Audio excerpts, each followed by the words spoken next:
Let's look at part 2 of the statistical series here. We're going to be starting with Ceteris Paribus and why this matters in statistics. As I mentioned earlier, I'm going to go really quick to this other slide here because one of the things that I did overlook in the population is when we were defining the population is that when we're defining the population, remember that somebody who is, let's say, a 1%er in Los Angeles may be different than a 1%er in Abilene or a 1%er in Omaha, Nebraska, or a 1%er in New York City. So although those are the same, what we would say definition, that is going to differ by the geographical location. So that's an example of where we're looking at other factors within that definition. So that's just something that I did miss in saying in the other video.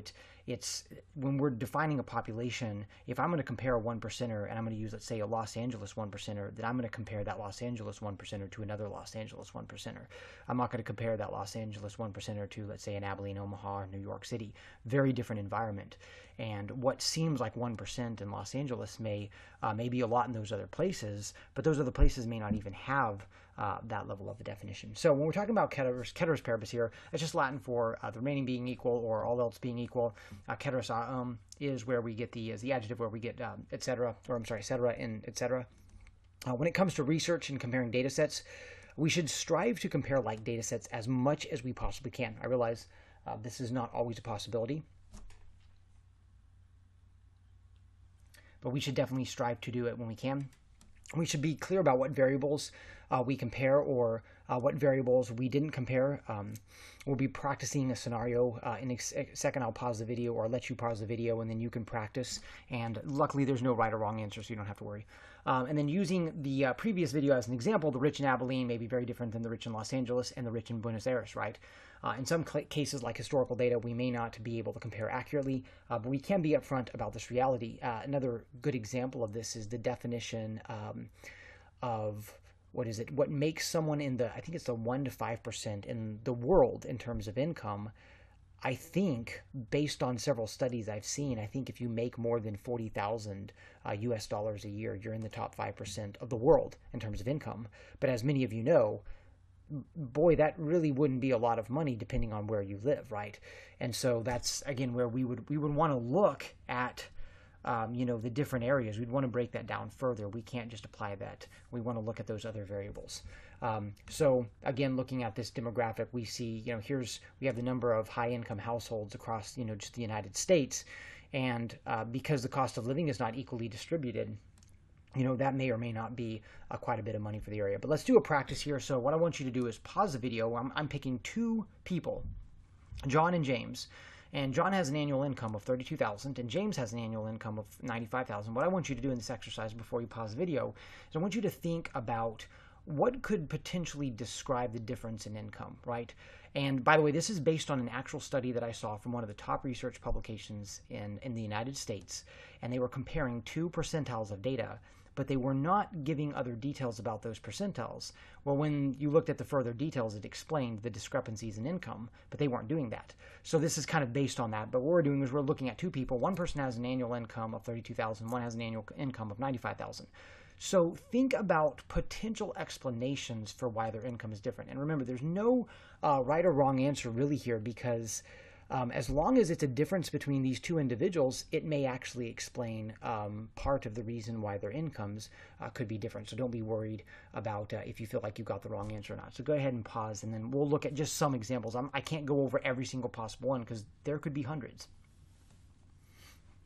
Okay, so the one that stands out, and I'm going to use this one twice, is age, right?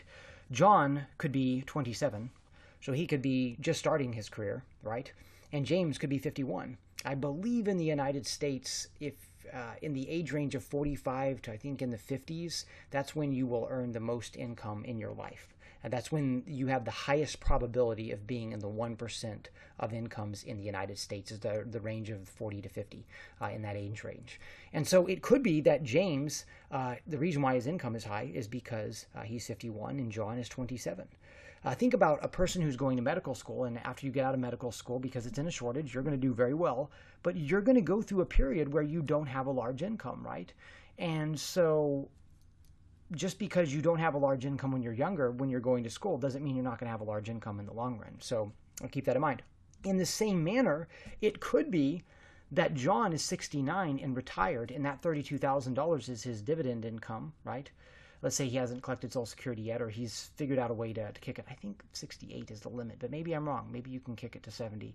And let's say James is 38, so his career is getting deeper, and he's making the 95,000. So let's say John already has paid off his home.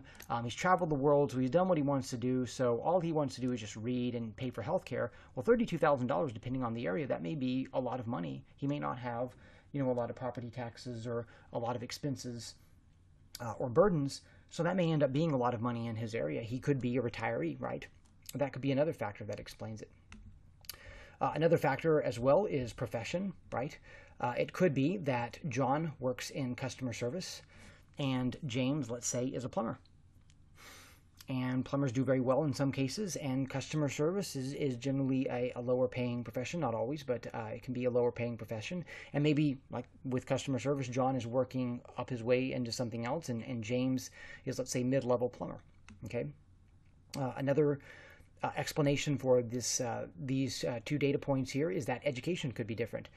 Maybe John is not educated, or maybe John is currently enrolled in school, he's becoming educated, and James is educated. So let's say he already has his bachelor's, or maybe he has a professional degree, right? That could explain it as well. Another one could be different. Maybe let's suppose they're both plumbers, right? And the difference is John is starting his first year or second year, right? Whereas James has been a plumber for 10 years. So it could be experience level. James may have more experience than John. And some of that may be correlated with age as well. And then marital status, since we are looking at two men, one of the things that I have found in data that really, really stands out, and by the way, here's another example of defining your population, really great example of this. There is a huge difference in male behavior when it comes to income, in the United States at least, when we look at men who've never been married compared to men who are married or who have been married. Huge difference in income. And in fact, I believe it was the Washington Post, I could be wrong, but it's either the Washington Post or the New York Times wrote an article where they pointed out that marital status for men is more important for their income than whether they go to school. That's how big of a difference is. And Thomas Sowell is someone who's done more research than I have on it, but I have seen that confirmed in several studies I've done. Marital status is a huge factor for male income. Whether a man ever marries or whether he doesn't will have a huge impact on his income. And never married is not the same as single. Keep that in mind, right? Like all never married men are single, right? But a man can be, let's say, a widower, I think is the term, but a man could be a widow and he'd be single because he's not currently married. So that's a great example where the population, people may use those as synonyms, but they're not actually the same thing. Another really quick example here of Ceteris Paribus is one of the hot things in fitness right now, which is intermittent fasting. And we know the human body, at least in the fitness world, adapts to change because, if you do the same exercises over and over, your body will just adapt to it. You have to challenge it in new ways. We've seen data, there's a study from the NIH indicating that intermittent fasting improves insulin sensitivity and increases growth hormone levels after a period of time.